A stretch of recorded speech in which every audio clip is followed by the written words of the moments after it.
What's going on, everybody? Welcome to the Rogue Dad Podcast. Your host, George.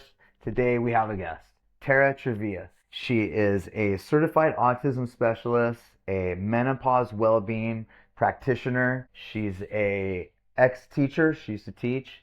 She is a mom. She does sports. Just an all-around cool person. And I thought it would be good to have a conversation with her. So this is the episode with Tara Trievel. First, we got to do the sponsor. Today's episode is sponsored by BodyBuds THC Topicals. BodyBuds products are infused with high-quality, ethically grown cannabis and made in small batches. BodyBuds is made with all natural ingredients: shea butter, coconut oil, beeswax, and essential oil, and all that is infused with cannabis. It comes in 4 different scents: eucalyptus, coconut oil, lavender, vanilla, and honey almond. Honey almond's my favorite one. BodyBuds works great for all kinds of things: sore muscles, joint pain, skin conditions like psoriasis, eczema. It even works on sunburns and mosquito bites. We all know that most things that go wrong with the body is due to inflammation, and THC has a ton of anti-inflammatory properties, and BodyBuds has a ton of THC. So go to bodybuds.com and use promo code DADPOD, that's DADPOD, for 15% off and free shipping. There's no reason to live in pain, man. So put BodyBuds where it hurts and let it do its work. And go to bodybuds.com. That's BODYBUDDZ. BodyBuds. What's going on, everybody? Welcome to another episode of Rogue Dad Podcast. I have a guest today all the way from PA. We have Tara Trievel, and I'm going to let her introduce herself and tell you what she's here for. Awesome. Thanks so much for having me. I was a middle school teacher, and I got my master's in education to go further in education. But while I was teaching a lot of kids with ADHD and Asperger's. So I became a certified autism specialist, which I use now to teach kids, mentor, coach kids and parents on their journey with ASD or ADHD, and then also living the journey myself. Yourself, as in you're diagnosed with that, or it's in your family? Yeah, and well, actually, my family, my daughter is self-diagnosed autistic. My grandson is ASD1, and I was diagnosed with What is ASD. I'm sorry, autism spectrum disorder. Okay.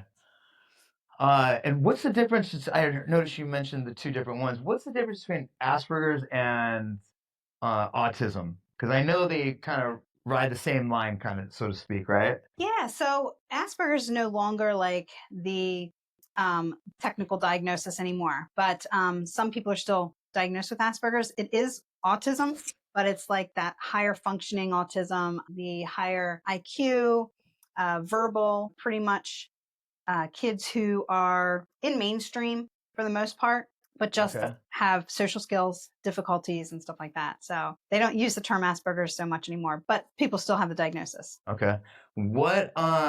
What grade is middle school in Philadelphia? Is it just 7th and 8th, or is it 6th, 7th, and 8th? It depends on the school district. Some are 5 through 8, some are 6 through 8. Okay.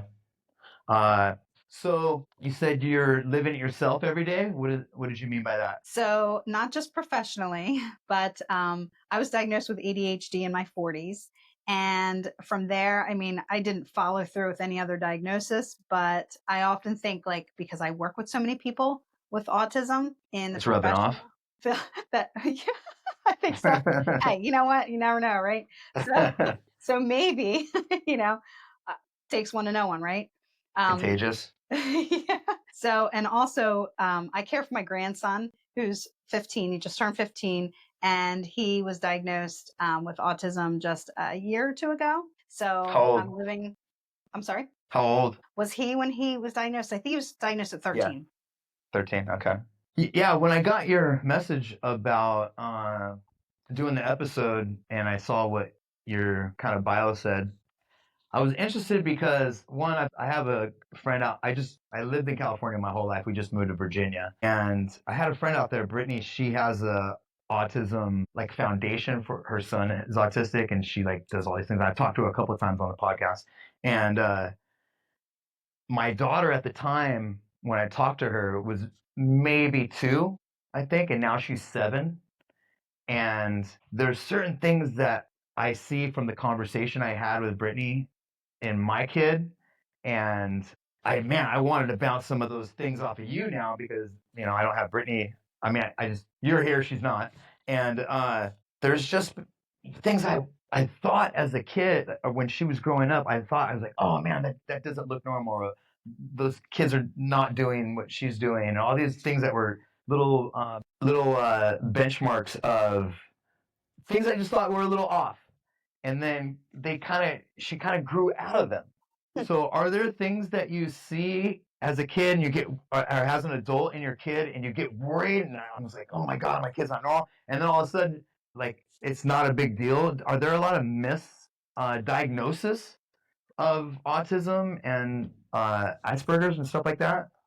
Yeah, definitely. Because first of all, you've got so many different levels. And this is the thing. It's like Well, it's a spectrum, girls, right? it is a spectrum. And, like Right, anything else, all of us are on some kind of spectrum, right? I'm sure. right. We Developmentally. all got a little autism, right? A little. Yeah, sure. So I think, it's really taking a look at, first of all, girls and boys look totally different. And we know that now. Where, 15, 20 years ago, not many girls were being looked at as, autistic, more like the mental health issues. They were seen as like having bipolar disorder or personality disorder or depressive, which actually they turned out to be autistic. So with your daughter, I mean, you're a parent, parents know best. I don't care what anybody says. You have to like just go with your gut. And if you see something that seems a little off, it probably is. It doesn't mean it's something that you have to deal with right then and there. It's not like something you have to fix necessarily, but you know what? You know your daughter. So if you were Right. seeing some different things, I mean, every kid growing up anyway, between 2 and 6, they're going to be off, developmentally, and you can't really tell. Like you said, she grew out of it. She just need to learn, at different paces, different things, probably. Right. But could she be? I don't know. You'd have to, throw some ideas at me. What did you see? What are some things that, you're seeing now? Because they show up again sometimes in the teenage. Right.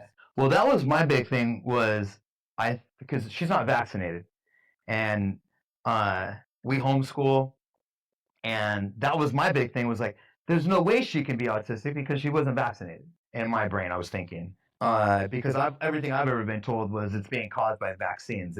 There's no natural autism in nature, but then I started learning how if the parent was vaccinated, then it can lie dormant. The things like the aluminum and all the things that are in the mom was so much of it that of course the baby's going to absorb some of that in the womb, and it doesn't necessarily mean just because the baby wasn't vaccinated that it won't have some of the traits of the vaccination. And so yeah, that was something I had to learn later on. But I guess to answer your question, as far as what did I see, one of the main ones that my wife told me about was kind of a thing was she hums a lot when she's like running, or just we're walking by herself, or we're walking into the store. She hums a lot to herself. And I found out that that's trying to keep the thoughts in her head kind of in check. Like she has so many thoughts racing in her brain so much, the humming kind of controls her and simmers her down, so to speak. Uh, so that was the one that I had to get used to just because it was so loud and so like uh, noticeable. But other than that, that was kind of the only thing I saw. And I used to say like red flag, or I used to say, because I felt like that was a negative thing, red flag, because, well, she's just humming. She's like humming something nice and fun, and I saw it as something bad. And that was something that I felt bad about. Because you don't want to see anything bad in your kid. You really don't. Or even something abnormal. You unfortunately you want your kid to fit in, which now I hate that. I don't want her to fit in. Interesting. Yeah. Yeah. So Yeah. that was my experience with it. Well, you brought up some, awesome points. First of all, with the vaccines and everything else, science shows that if you take a look at, are you familiar with epigenetics? Yeah. Yeah. Yeah. Okay. Yeah. So if you take a look at epigenetics, sure, autism can be found. I think up to 20% is linked genetically, like from one parent, Wow. from a parent to now. It used to be, I think, only 5%, but now they're saying up to 20%, probably because there are just so many more people being diagnosed with it.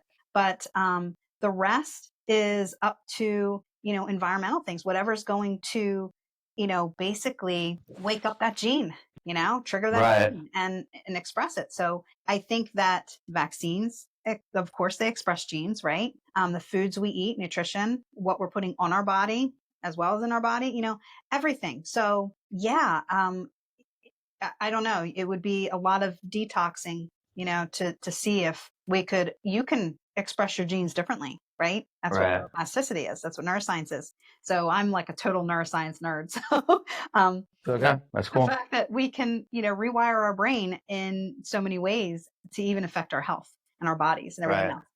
Um, as far as her humming, that's really a nervous system, a reset. That's for her to regulate her nervous system. So, like you said, maybe there are a lot of thoughts in her mind. Maybe there's just a lot of outside stimuli going on, and she's humming to keep herself, to reset her nervous system. And it's natural and it's awesome. And I'm so glad you brought it up because, oh my gosh, you're homeschooling, so you don't have to deal with this. But in the school systems, they stop these kids from doing it. It's like it's wrong or something, and they need it. It's natural. These kids, especially with autism and ADHD, I think they're amazing. They're just doing everything so naturally, and we're trying to stop it.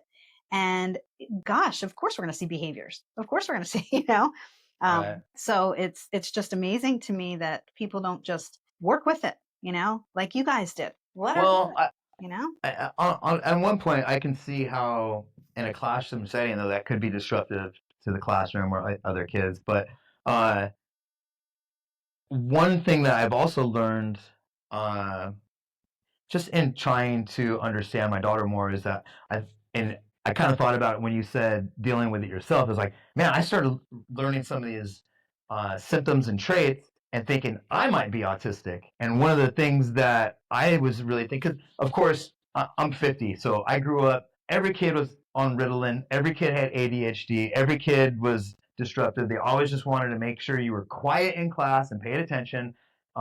Only speak when your hand is raised, the whole nine yards. So I started thinking, like, because I sleep with earplugs in, and I love waking up and leaving my earplugs in for as long as until I need to. And it just cuts down on all the noise I hear. I can't handle people chewing. I can't handle people opening cans. Uh, just all these things. And I didn't put it all together until the humming thing with my daughter and it settling her mind, and then me thinking, oh my gosh, that's what my earplugs are doing. My earplugs are my hum, you know? Yeah, and I guess even, I mean, to kind of go off a little bit, but cats purring, um, that's a healing, a way of healing, So it's kind Interesting. of interesting that vibrations and the humming is possibly kind of like that, Yeah. I seen a thing, I don't know where I saw it. It's probably Instagram or something, not reliable. But I saw this thing about cats purring, how they've evolved to have their purr on a frequency that calms humans. Yeah, yeah, it's cool. So they do it to heal themselves and humans, isn't that's pretty cool. Yeah. Yeah, I read about that too pretty recently. Like I said, I'm a total neuroscience like nerd and into all this stuff. Um, Hey, I can think of a lot worse things to be a nerd about. yeah. So I have a question for you. You said that like when you were growing up, you saw all this, behavior and stuff like that. So did you have a hard time like Well, keeping I your? didn't see it until I was an Oh, adult. okay. Yeah, So did yeah. you I have? just thought it was normal stuff when I was a kid. I didn't realize it could Interesting. possibly be what it is. I don't remember any ADHD when I'm 53, so I'm not far off. But so in elementary school, I grew up in the 70s in elementary school. I was that ADHD person. I was always put behind the playhouse, moved away. My desk was always moved all the way to the back of the room, like away from everybody else. Same here. That's how they dealt with it. Yeah, but didn't you know a bunch of kids or that were on some type of antidepressant to calm them down? No, I lived out in the country, Wow. and we didn't know. We didn't Oh, have medicines, and we didn't go to right. psychology. No, I lived in California where they Well, were you just guys are shoving pills progressive down out kids' there, throat. right? Yeah. Yeah. No, we're Yeah, out in the country, like, yeah. I have Amish neighbors, that kind of thing. right. No, I just noticed those as I became a dad. And I became a dad. My daughter was only 7. She's about to turn 8. And So even just homeschooling was a big step for me because I grew up in the system and I thought a kid had to be at this level in this subject at this time. And I never even considered that, oh, a human being might be better at learning math at this age and English at this age. There might be different levels to when they're ready to learn things. That was something I had to kind of come to terms with. Now my daughter, I know that she excels at certain things and kind of lags at other things. So you kind of cater her educational program towards that. I guess if that makes sense. Totally. That's the best way to do it. I mean, I wish everybody could do it that way because I just think, kids would have such a better chance of doing things. I worked in a private school. I didn't like the public school system. I wasn't happy with it. I went to do my student teaching and I was like, oh my gosh, they're trying to put all these kids in the same box. And it's like, yeah, sure, there were Yeah. modifications, accommodations, but I think it was more like behaviorally, really focusing on the behavior. And that's not what we're doing, right? So I went to work in a private school and all my kids had ADHD and Asperger's and it was awesome. I was like the field trip queen. Like I got them outside all the time. We Right. did classes outside because that's what they need at their level where they are. I wanted to meet them where they were. And that's how they learned best. So let me ask you this, because there seems to be, I don't want to say debate, but there seems to be two trains of thought of the vaccines, food, all the chemicals in our food, such as that, causing autism and these higher numbers in kids. And there's also the train of thought of, well, we just didn't know what it was. They were around. We just didn't know what to call it. And now we know what to call it. What side of the fence are you kind of on? Maybe a little bit of both because I think that I don't, there are many, many more people now, right? So population, when you look at Right. that first, well, It's there's gotta be more, unreal right? how many more. It is. And so between that, okay, and then also, 20, 30 years ago, we didn't have all this technology. So we were more face to face and we had to learn differently. We were learning differently. We were working together with people. So, either it was maybe pushed to the side or maybe we were able to develop a little more slowly. I mean, I remember in seventh grade, I was writing, I think I was just learning to write like a 5 paragraph type essay or like a little research paper. And now they're learning that in like fourth grade, same thing in fourth or fifth grade. So I think the Where is that at? all over here, our schools Oh are my terrible. goodness. Oh my, it's terrible. I mean, Oh, wait. You're saying they're learning that in, fourth wait, grade they now. learned it as opposed to seventh grade? When I was in seventh grade, what I was learning in seventh or eighth grade, they are now learning in like fourth grade. So if you So look isn't at that that, better? no, because I think it's too much pressure on these kids. It's Oh, so much pressure. oh. They're not letting them learn and develop at their own pace enough. So I So think, maybe they're skipping a few steps to get I to think they're that skipping a point? lot of steps. Yeah, I Oh, think okay, I so. got you. And I just think that the kids need to interact with each other more. I think they're sitting at the desk too much. I think they're, and that's what they're skipping. They're missing the social, the human interaction. And Man, it's interesting you say that about sitting at the desk because uh, I cannot get my daughter to focus sitting at a desk. And every time, wow, man, I got a little emotional right there. Every time I try to get her to focus and just sit still and just get to this one paper, let's just do this one thing, I feel like I'm a teacher or an adult yelling at me as a kid. I was totally told the same thing. Talk when you're, or speak when raise your hand when you're called on. You're the most disruptive kid in class. And all the progress reports were always like, he does great at oral discussions, but when he has to sit there, and I think of that every time I tell her that, but I still tell her that. And it blows my mind. So I started doing it completely different. I write things on the wall. We write on the dryer. Uh, just more of hands on, and she gets it like that. yes, and there's science behind it. It's the movement. It's, you have to move and your brain is able to, create those neural pathways a lot quicker and a lot easier. Yeah, sitting at a desk, that's not natural. That's not how we learn. It just isn't. And I think that that's why we see autism so much more because we are kind of forcing kids to do what's not natural. And it's a lot. Maybe we're bringing it out of them.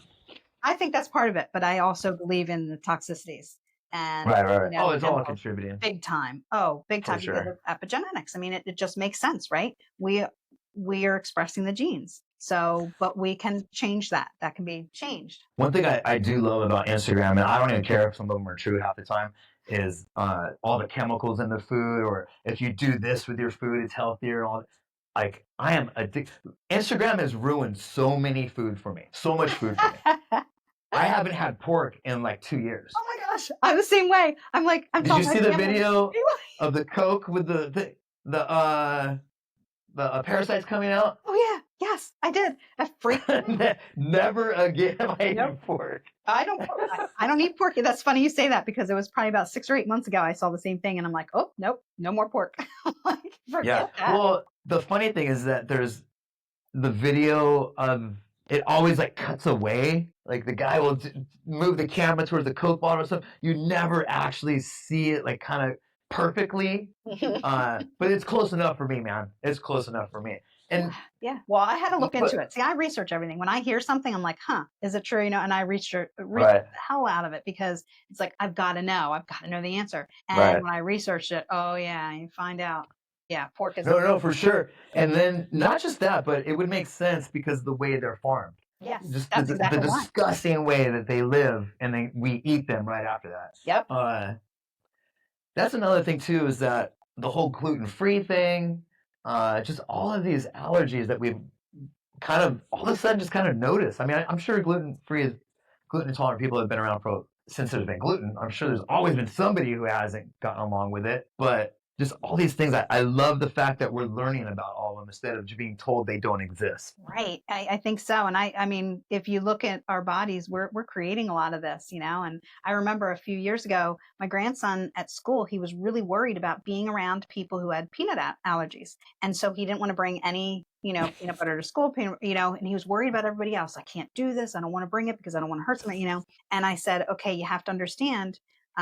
They told him, okay, no almonds. He couldn't have any of those snacks. I said, well, they're two different things. I said, peanuts are not nuts. They are not nuts. They are growing mold because of the way they are. They're legumes. And That's right. And where right. they're stored, they're growing mold and we're allergic to the mold. So I said, it has nothing to do with, you know, a tree nut allergy. And he told the school nurse and they changed everything. They didn't know it either. So what did they change it to? They allow nuts. Moldy? They allow tree nuts. You know, if okay. someone has an allergy to just peanuts, now they still allow like tree nuts. Oh, got it.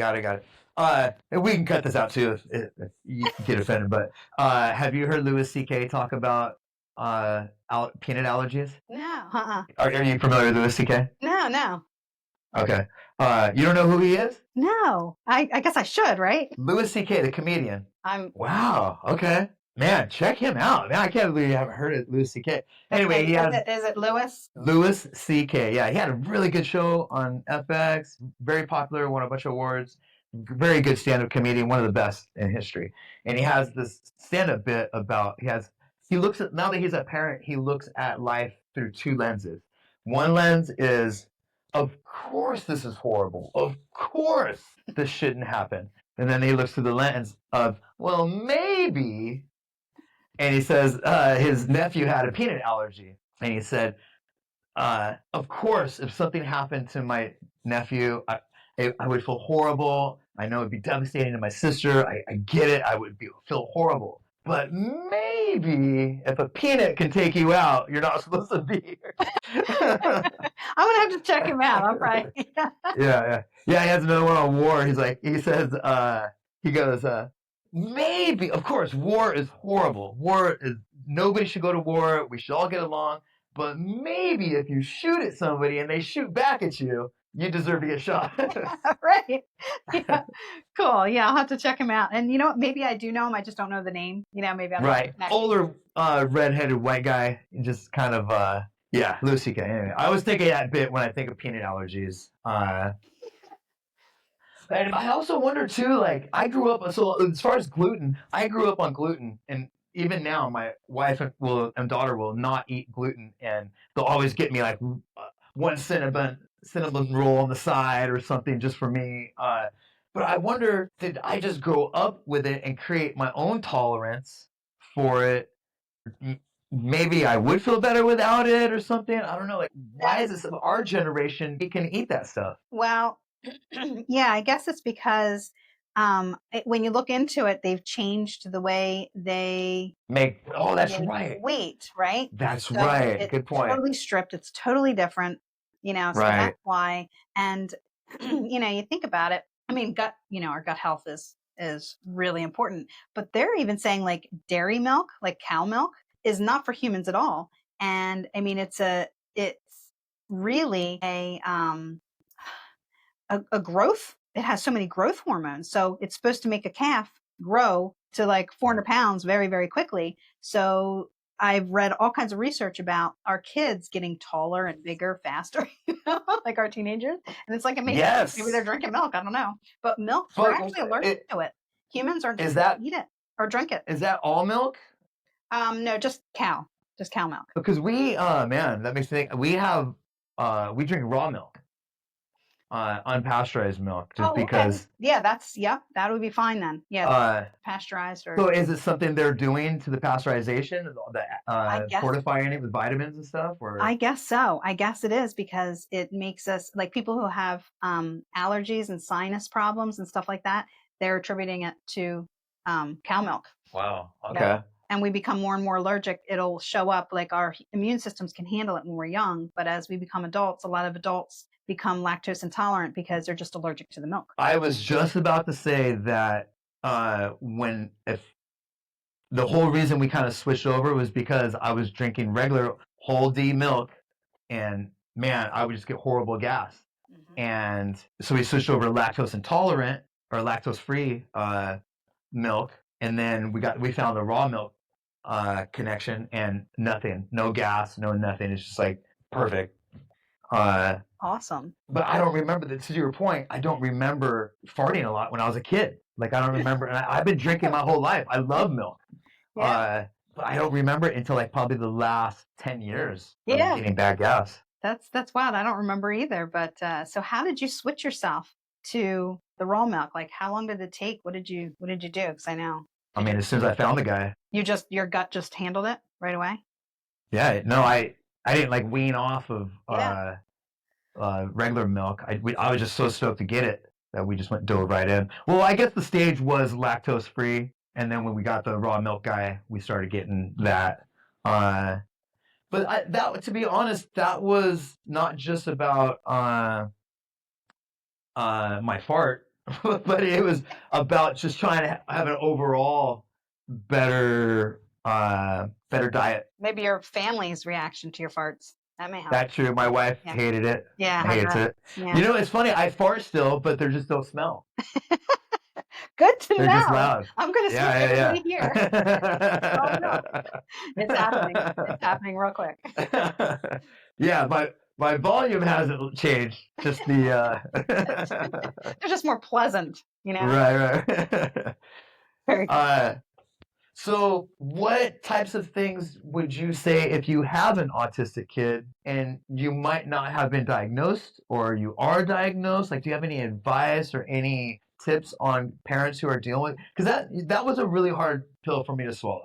That my kid might be autistic and might have something that will kind of have other kids tease them. That, if I can be completely honest, I didn't want my daughter being in a group setting with other kids and being teased. And I wish I would have had the foresight to see the kid I see now. But shoot, man, this is my first kid.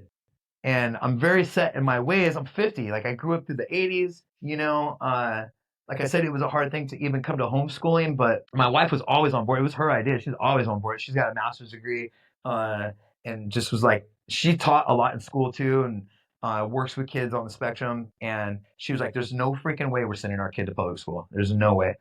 And it took me going to a homeschooling conference and seeing the kids there and the way they interacted with the adults for me to be like, okay, I'm in. Awesome. They were just so smart. They were engaging. They would come up and ask questions as to where and they were all so polite. I cannot believe how nice these kids were. Thank you. Can I help you? You're welcome. Just everything. And it's funny because I love my buddy, but his kids, when we first moved out here, we stayed with him, and his kids were just always fighting, always just bickering with each other, and just it was just we're constantly breaking them up and telling them to stop fighting. And when my daughter goes with these homeschool kids, it's the complete opposite. They're so nice, they're all loving with each other. So yeah, I think if you just let yeah. I was just about to say. I think my lesson was when you let kids just be kids. They're not. You don't always have to correct every little thing. You don't always have to just be down their throat with rules and guidelines. Yeah, and that's number one. You know, you ask what to tell parents, and honestly, that's such a loaded question. I could probably talk a lot, but I'll try to pull out some We got all day. Don't worry about it. Go for it. so, a few things.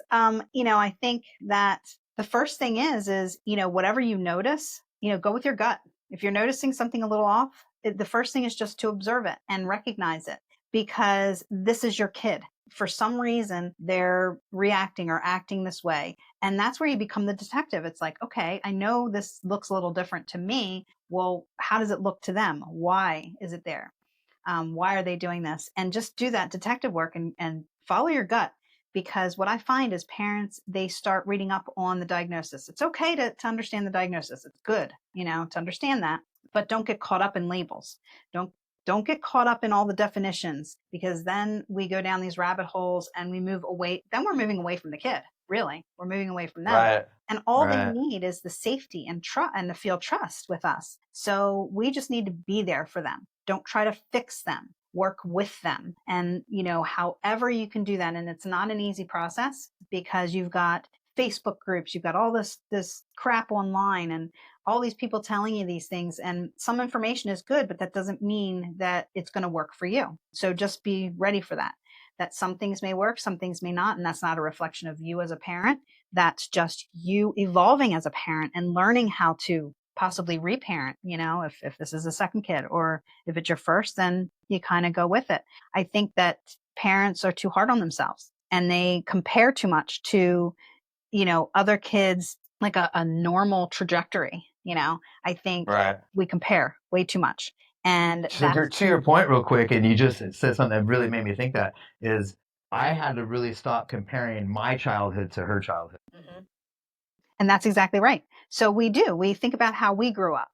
And then I have parents, like when you get into that, it's like when you're comparing yourself, well, maybe you went to prom, maybe you got your driver's license at 16, stuff like that. And there's no reason to push that at all. Wait until a kid is developmentally ready, you know, because your kid might not be developmentally ready to drive until 18. There's Right. nothing wrong with that. They may not go to prom because think about it. Do they have the you know, the friend group to do that? Do they have the capacity to organize all that information and plan for it and stuff like that?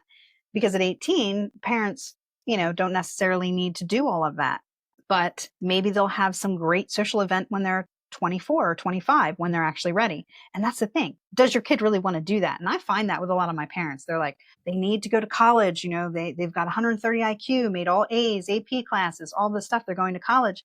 And it's like, okay, then they totally have meltdown. They melt down and drop out after the first semester, because they're just not ready. They weren't ready. They just went along with the pressure. But in 2 years, then they are ready. You know, so it's kind of like that would be my biggest thing is stop the comparisons, go with your gut. You know, be careful with labels so you don't get too caught up in it. You know, use resources as resources. Use doctors, the school, whatever, as resources, not as the end all. Use yourself. Right.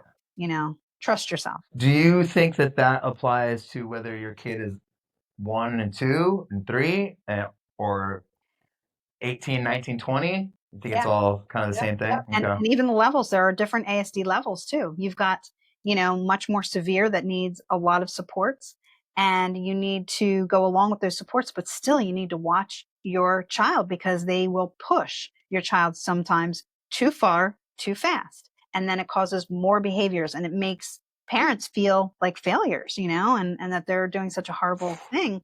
But it's not that. It's just pushing too hard, too fast. And I see that a lot. Yeah, that's a great point. Like I said, my daughter's about to be 8, and that was a big thing for me having to get over was why can't I just teach her math? Why can't I? She's learning very, very basic math. Why am I having such a hard time? But at the same time, I'm teaching her how to memorize all 50 states. Like I'm teaching her about, she knows all the three branches of government and what they do. She knows a lot of things that most adults, I don't even know too many adults that know all 50 states in alphabetical order.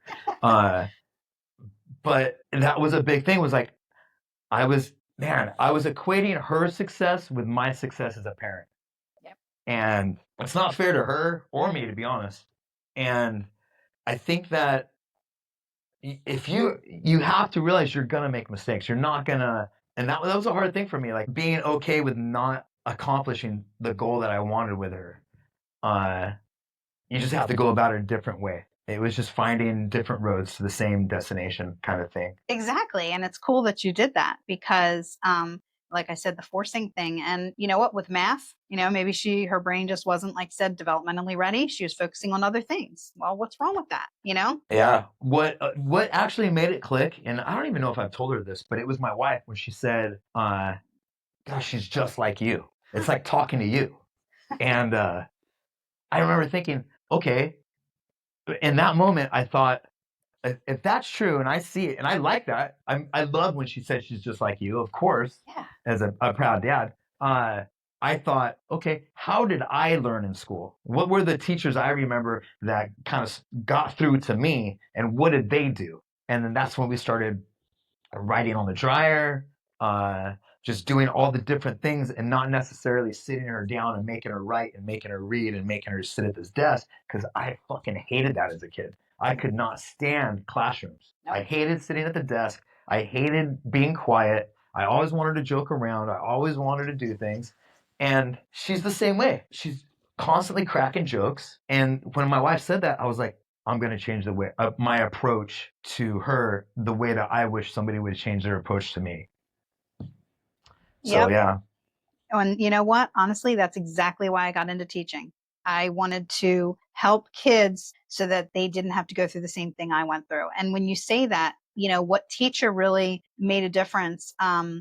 There were two teachers, my third grade teacher and my seventh grade teacher, that I remember very clearly. And looking back, the reason why I liked them so much is because they talked to me. They asked me, how are you doing? What do you need from me? They were just very nurturing.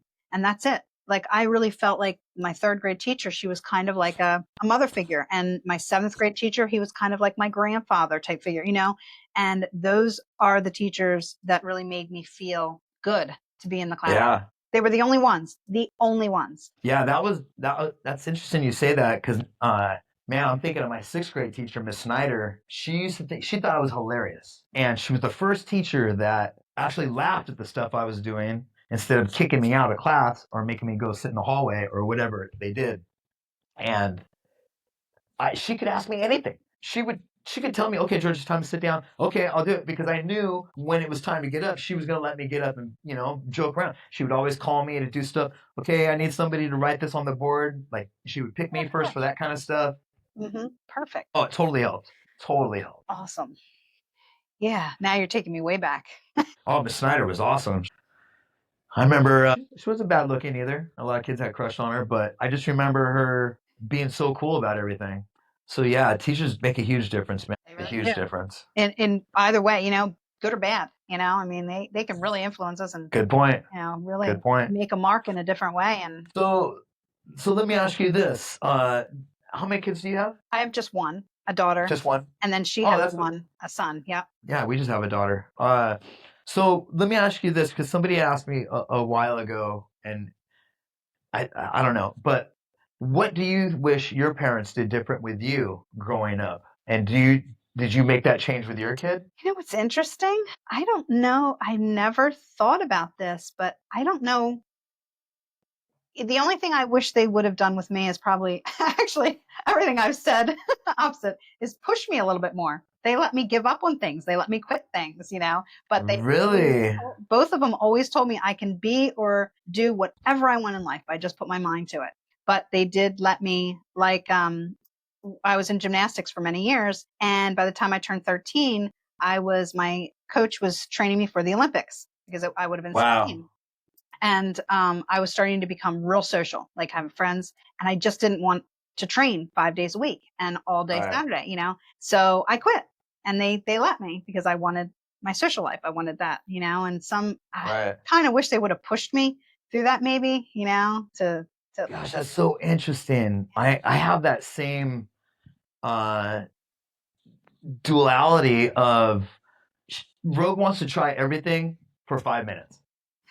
It's the most important thing in her life. I got to do baseball. I got to do this. I got to do that. And then she does it. And like dancing, she loves to dance. She's a very social kid. They could not get her to pay attention. They could not get her to follow the rest of the class. She always wanted to goof off and take kids away from it. And we had her in gymnastics. Same thing. She needed to have her special attention and uh, just wasn't keeping up with the other kids. And that's where I have a lot of problem with is when do I say, hey, stop giving up? Like, it's just a hard thing because I don't want to push her into anything because then she's going to hate it. And I don't want to let her give up when maybe she finds that little click moment where it clicks and I'm good at this thing. And I think you're exactly right. And I think that's probably what happened to me. Like I look back now and I kind of wish that I didn't, give up so much and maybe they would have pushed me. I did the same thing with my daughter. I let her give up because, if she really didn't like it, then I didn't want her to hate it, and Right. feel safe with me or trust me. So I let her do it. Yeah. So, that's kind of like, if you look into ADHD, that's what an ADHD brain, and I think an autism brain does too, is hot and heavy into something, whatever is like right now, this is what I want to do. And this is what I'm interested in. And then, what we do? We do it real well or learn it or whatever. And then we're done. Okay, let's go on to the next thing. I don't think there's anything wrong with that because eventually things did stick with me. Like, I have a lot of interests. Like I've been mountain biking for 30 years, so I did stick with that. I love it. Snow skiing, we only do it, once a year or a couple times a year, but I stuck with that. Certain things I did. And so I don't know. I don't see anything wrong with it. I Right. say now I wish they would have pushed me a little bit because, I think I wanted to learn. I wish I could have learned that resilience and self-discipline earlier on, but maybe I wasn't ready for it. Yeah. Another thing too, I think that influences that is we see everybody everywhere now. There's it's kind of like I have this it's not a theory, but kids are so good so young at things now, and it's because they're able to see, like, you could just pull your phone up and see somebody do a tutorial on the Rush drum parts, and then now there's this little Asian girl who's 6 years old playing Tom Sawyer just perfectly. I feel like that's kind of setting the bar for parents of where their kid needs to be a lot sooner. Oh, well, this kid's in China doing it. This kid's in, California shredding on guitar at 5 years old. Like, my kid's sitting in here on her tablet. Like, I feel like it's kind of making everybody up their game. And I don't know if that's realistic or not, or even good, or I don't know. Uh, yeah, I think that's one thing that kind of unfortunately influences me is I'm like, if some other kid can do it, my kid can do it. And there you go again. This is the first thing I teach to parents in my program, to moms. It's a program just for moms, but that's the first thing I teach them is to drop the expectations, drop the comparisons, go back to square one, kind of like blank slate, like, hey, you know what? This is about them. This is their life, their experience. It's not about you, right? So you're there to support them and help them. But we get Right. caught up because this is the way we're taught is that, yes, like you said, there's so much out there. So it makes us feel like, oh, this person can do it. So maybe they can do it too. Or maybe, I should, help them get here. But I think that's causes friction. I think it just causes friction, really. Yeah, it definitely has. It's funny too because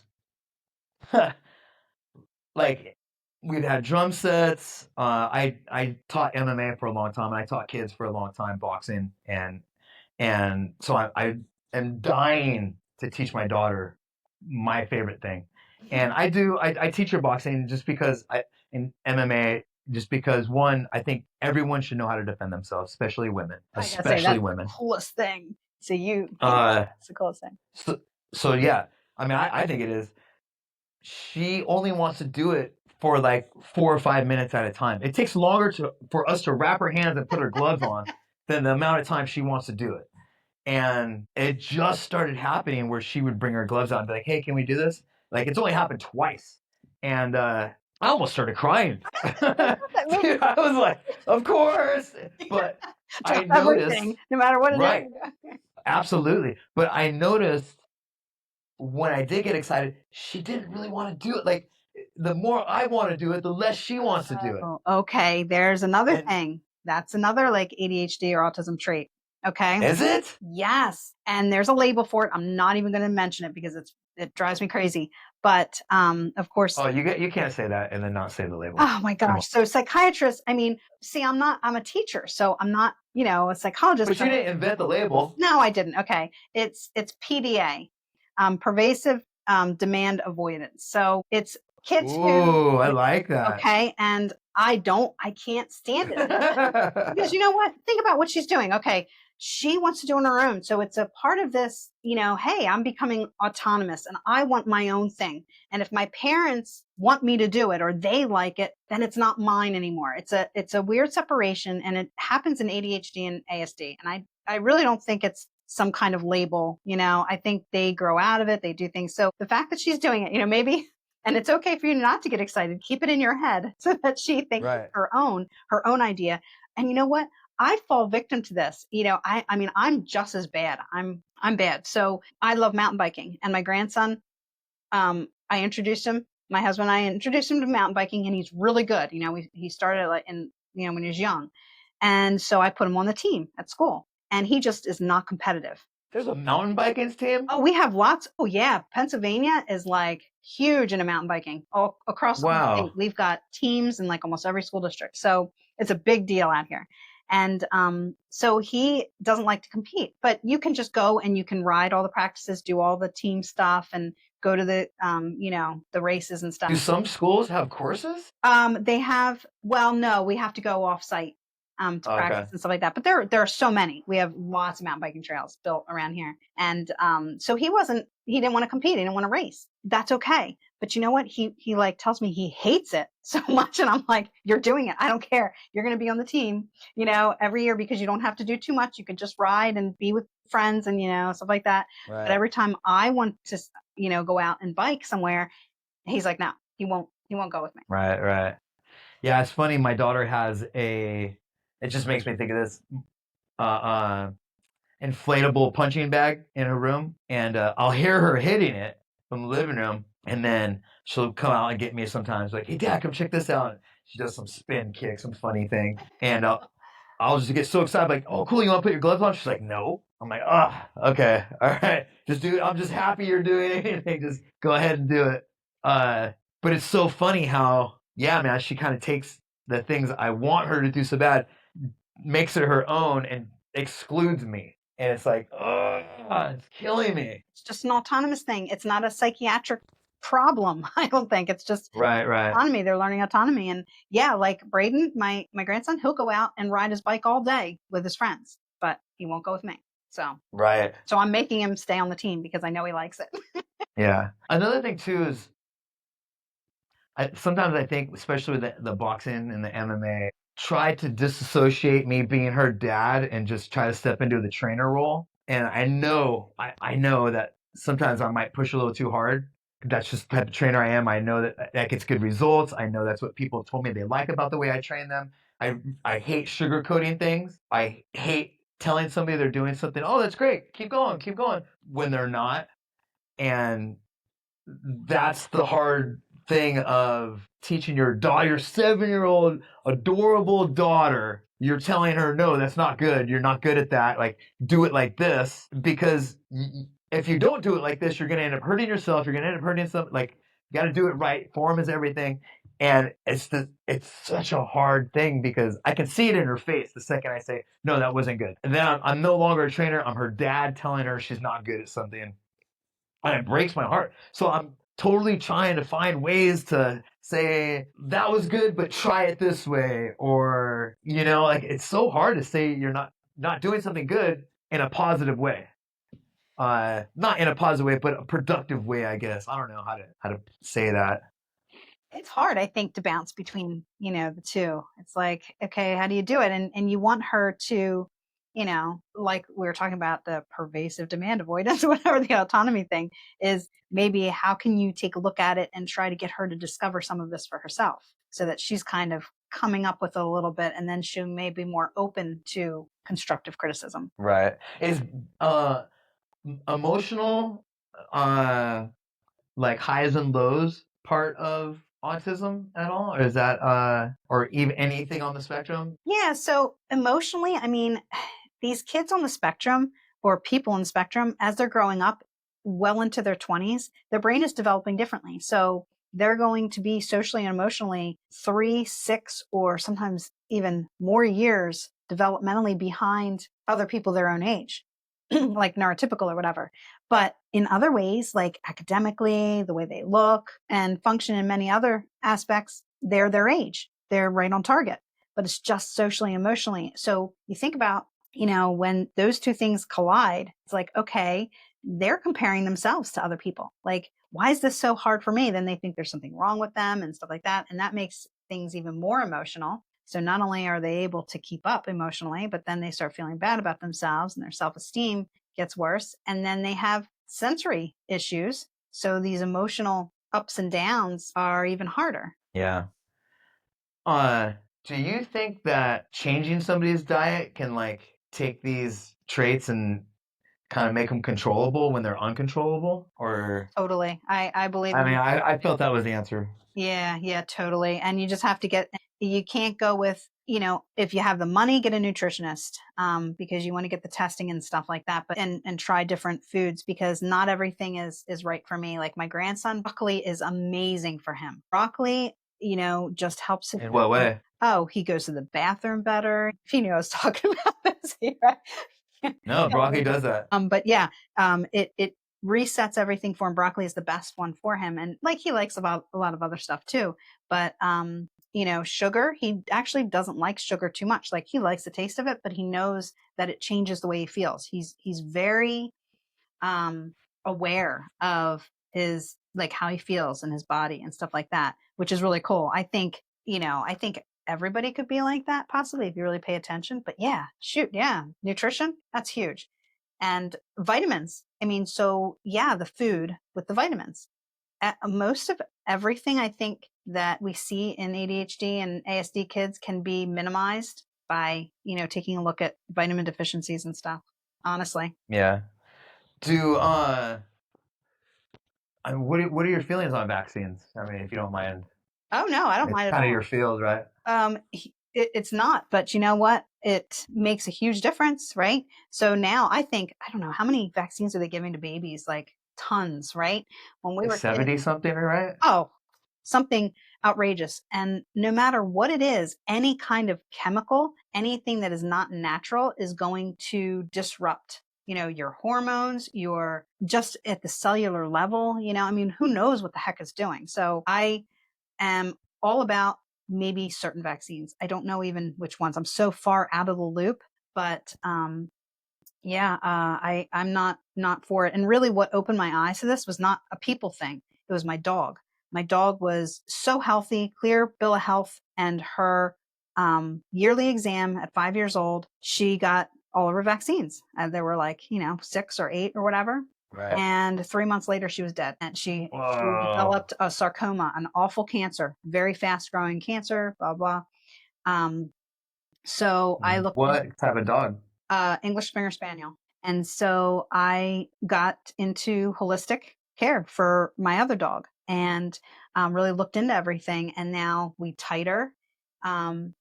And I guess you can titer for humans, right? I mean, I don't know. I had my dad, Tighter? yeah, titer. You blood test to see the Oh, antibodies, for what we are actually immune to. okay. But I titer the dogs. I have my puppy. Well, she's not a puppy anymore. She's almost 7, but she only had a couple of puppy vaccines. Parvo and distemper, I think they had to have because that's so dangerous. Right. But since then, she has had antibodies like through the roof until last year. So it's been, 6 years. She hasn't needed any vaccines. So that's kind of where I am with vaccines. It's like if I don't know. I just think there's too much crap in them. They freak me out. Yeah, no, I agree. I'll tell you what, man, COVID just changed everything for me.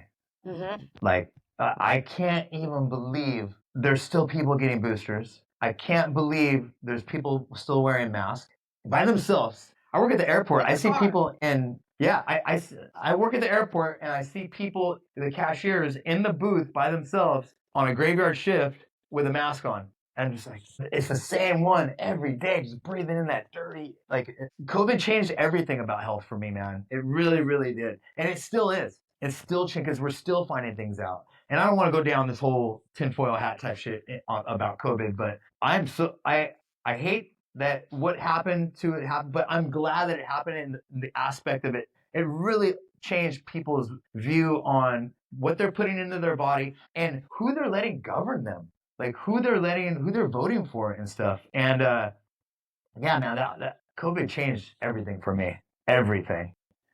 For some of us, though, George, you know what?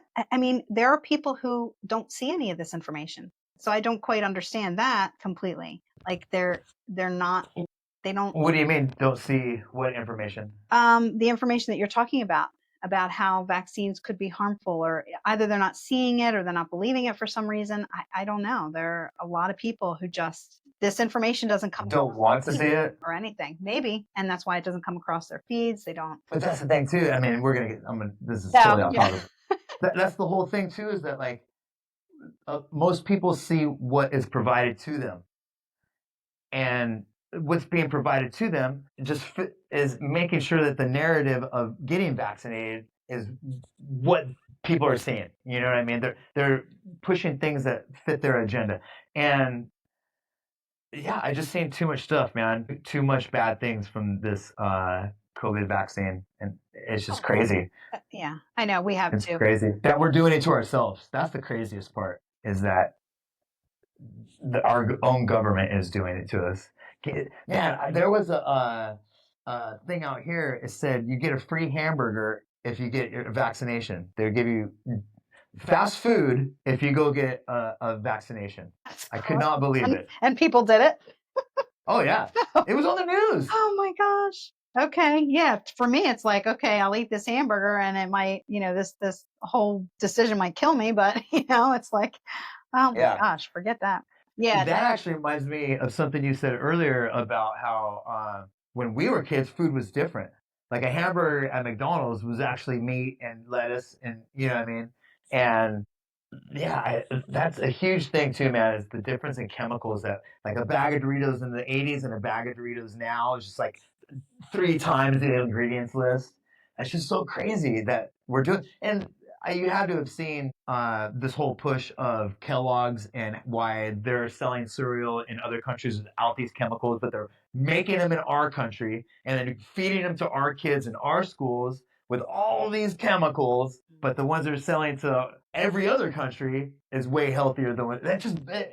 It's such a mind-blowing thing. It should be reversed. I hate to say it, but they should be getting our crap, and we should be getting the healthier stuff. You would think, right? Yeah. You would think. You would think. That's like they're giving us the bad bullets that we make here for war, and they're giving our enemies the good bullets. Mm-hmm. Yeah, that's bananas. Crazy. It is completely bananas. Yeah, it's a little off topic. Was one of your jobs, one of the hats you wear, a coach for parents? Yeah. So I coach and mentor parents through this autism or ADHD journey, because there's just. How do you do that? Like, I have a program. I built a program. So actually, how it started, I started a company called To Be Social, and that's where I teach one-on-one virtually to students, up through, well, I think my oldest student right now is in his 40s, but you get autistic kids to sit in front of a screen that long? For 30 minutes. Yep, do 30. Okay. But get this. It's fun though. See, I'm a teacher and I know how to engage. First of all, they're hearing things that they've never heard before. I'm helping them make connections to understand the world outside of themselves, and they're into it. But I also use clips from Friends and Seinfeld and stuff like that to be able to really take a look at concepts and analyze concepts. Take it outside of themselves, right? Because that lowers the anxiety. So they're laughing, they're having fun. We're looking at, cool stuff about life, and they're learning so much, and they change. So at the end of, they make the changes themselves, I should say. At the end of the lesson, I swap out. and then I teach the parent like in 5 minutes, like pretty much what we did. So there's a lot of continuity. We exchange feedback and stuff like that. So I'm kind of coaching the parents through that while parents were booking sessions for themselves, right, through COVID because they saw so much more. And I just didn't have the time to do it. So I put together a program, a whole course, and it's lifetime, because parenting evolves. So I'm always doing updates, and it's a whole course. And then also weekly sessions with me if needed, private Facebook group. So it's like an ongoing thing as parents evolving through this. So it's awesome. It's amazing. And I just love it. So that's how I do it. That's cool. So I had this guy on last week. He has divorce insurance. So it's actually for single families. Like if a parent dies or can't work anymore, they help pay his alimony or his child support or whatever. And you don't have to be. Anyway, I asked him, does being around divorce and that being your work, does that like just always having this dark cloud over you, does that like bum you out and just like kind of just not, I don't know. It just seemed like if I was always dealing with divorced people, I would be bummed out about marriage, my own marriage. So does being around this type of thing, does it get hard sometimes, like for you, even though they're not your kids? It's I mean, I love them all, like I do. I do, grow very like attached to them. I really care about all of my students. And so it's emotionally draining only because I'm putting so much effort into it, but I'm constantly seeing progress. I'm like, assessing and analyzing all the time. And these families kind of become like an extended family to me. So we're, working together constantly and stuff like that. And honestly, that guy around the divorce stuff, I mean, when you're around stuff like that, that starts to get you, you've got to protect yourself and ground. I'm really into like grounding and trying to not let that happen, but it does, right? I mean, that's all energy. So, somebody's, negative energy is going to, affect you somehow. So, because what you do, it can't be easy. It can't all be as like awesome all the time. I'm sure when there's progress, I'm sure it is a huge reward. But getting to that progress it can't be easy. It's not easy. They're doing all the work, really. I'm just giving them the tools and what they need to put it together, right? Because, their brain is changing, they're rewiring, and they have to be open to it. Now, I don't force anything. Like if a kid doesn't buy in or a teenager doesn't buy into it, I tell the parents, we're not doing this. It's not worth the time or money. Interesting. So when they're ready, come back. Yeah. Man, I used to do the same thing when I would teach kids. If I saw a kid that was just, I go, you know what, this kid does not need to know how to fight. He's just gonna do the wrong thing with it. And so I've had to tell a couple of parents, like, your kid does not have the right temperament for this man. I don't think he would be good with knowing what I can teach him. And wow, that's interesting. It's not the same, but same. Kind of is. You're meeting them where they are, Right. It's like, yeah. Do you do any in-person work? I do a little bit. That's what tires me out now that I'm getting older. I used to be really into it. I used to have this awesome van and we go on field trips, do all kinds of things, escape games and do all kinds of fun stuff. But, I don't have the energy for that. So I do every other Saturday. I have social groups or game nights, board game nights and stuff like that. And with younger kids, like 8, 9, and 10, I will see them in person. Because it just doesn't work online for them. Yeah, right. I was going to say they probably need to be seen in person. Yeah. That's cool. One thing I have noticed too is a lot more places for kids, like the kids museum, kids parks and stuff, are starting to have more sensory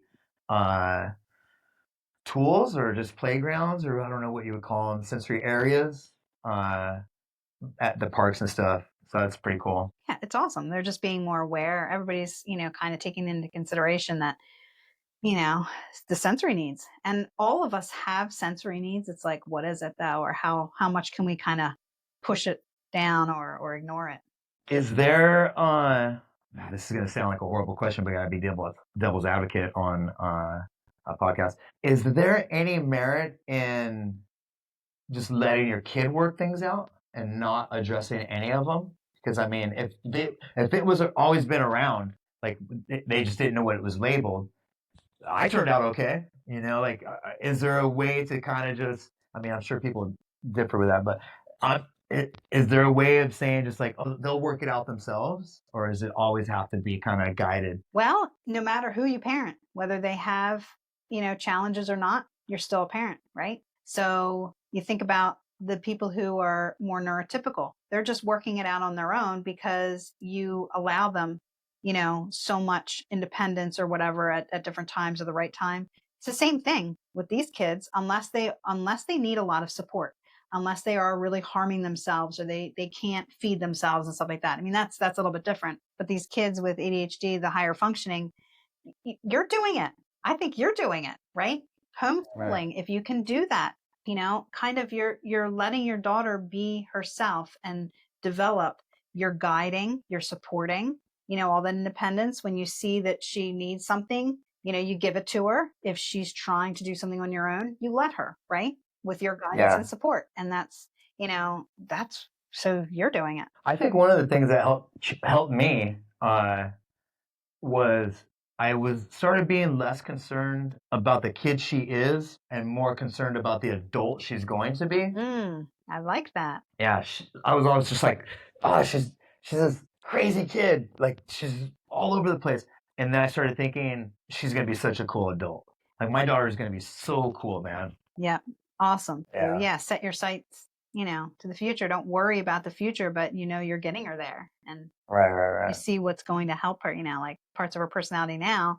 And you just, I mean, you're the parent. I tell parents, you're the parent. You're doing fine. You're doing great. It's just, you have to have confidence in yourself and, do what you feel is best. yeah. So how do people get a hold of you, or can they sign up for your program or anything, or what would you want to put out there? Yeah. Actually, you can learn more about the program or, anything that I do on parentingpowerhouse.com. That's the website. And I have my own podcast if you want some tips and strategies on Spotify and a lot of different things. Unapologetically Mom, it's called. Nice. And I'm on Facebook and my Instagram handle is ND Mom Coach. We'll put all your info in the bio too, So for some of sure. those things you can get a lot of tips and strategies. I give a lot out on my YouTube channel. I'm just trying to explore that a bit. And I can't remember, that might just be under my name, Tara Trievel. And I have a Right. lot of great little videos with tips and strategies. So yeah, definitely check it out. Yeah, awesome. Is there anything else you wanted to touch base on, or anything I think you we wanted touched to? base on things that I didn't think we would. That Okay. was fun. Yeah, yeah. I mean, we did a lot of different areas, and just to reiterate, to parents, you've got this. I mean, just go with your gut and trust yourself. So one thing I always tell people too before we hang up is there anybody you want to say hi to, you want to thank, anybody like your family, your kids, or like whatever? I always tell people this is a chance, because I think podcasts are really cool because you can say what you really want and they can just listen to it, or it's like a business audio business card, you know. But I know that, just real quick, what started this for me was I wanted to leave something behind for my daughter to have, because I'm an older parent and I didn't know how long I was going to be around. You know what I mean? Like, I'm older, she's young. I wanted to leave her something behind. So, is there anything you want to say to anybody, or say hi, or thank you, or anything along those lines? Yeah, definitely. I guess the people in my closest, corner, first of all, my husband, Sam, who has just been through everything with me, and he supported me, even if he didn't like it, he still supported me. That's marriage, dude. That's marriage. And he doesn't understand it, but he tries. Let me tell you, he at least tries. And then, of course, my daughter, I want to thank her for just being her. And I think she is really the reason why I'm where I am today. I've learned so much, and I was pushed to learn and learn. And then I was able to learn about myself. And of course, my grandson is amazing. I love him to death. He's here. He makes me remember, well, he reminds me every day not to take life too seriously, and now he doesn't listen to me when I try to do it to him, but What's his name? Braden. Braden. Shout out Braden. Yeah, he's awesome. He's a joker. He's funny. I mean, I can tell you real quick. I know you said your daughter, jokes around and gets along with people and stuff like that. And he was friends with the janitor in his middle school, and he was able to use the the staff bathroom. The janitor let him because That's we awesome. would talk to him and just have fun with him, and and he would just joke around with people all the time, and the teachers loved him, so he's just awesome. But when I try to joke around, he gets a little serious, but that's the autism in him. So Oh, I did want to ask you one more thing. Man, I'm sorry to do all that in listeners' false ending, but there was an episode. Okay, I hate saying this on podcast, but episode of Joe Rogan, and he had this guest on there who was working with people who were doing not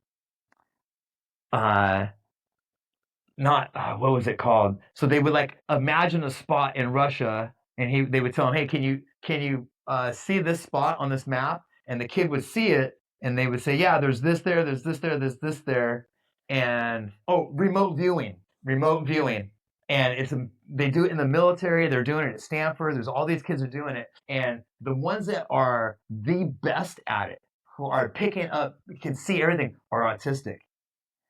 And they have this thing where there's these kids remote viewing schools and studies all over the world. And apparently there's a spot called the Hill where these kids meet virtually in their mind.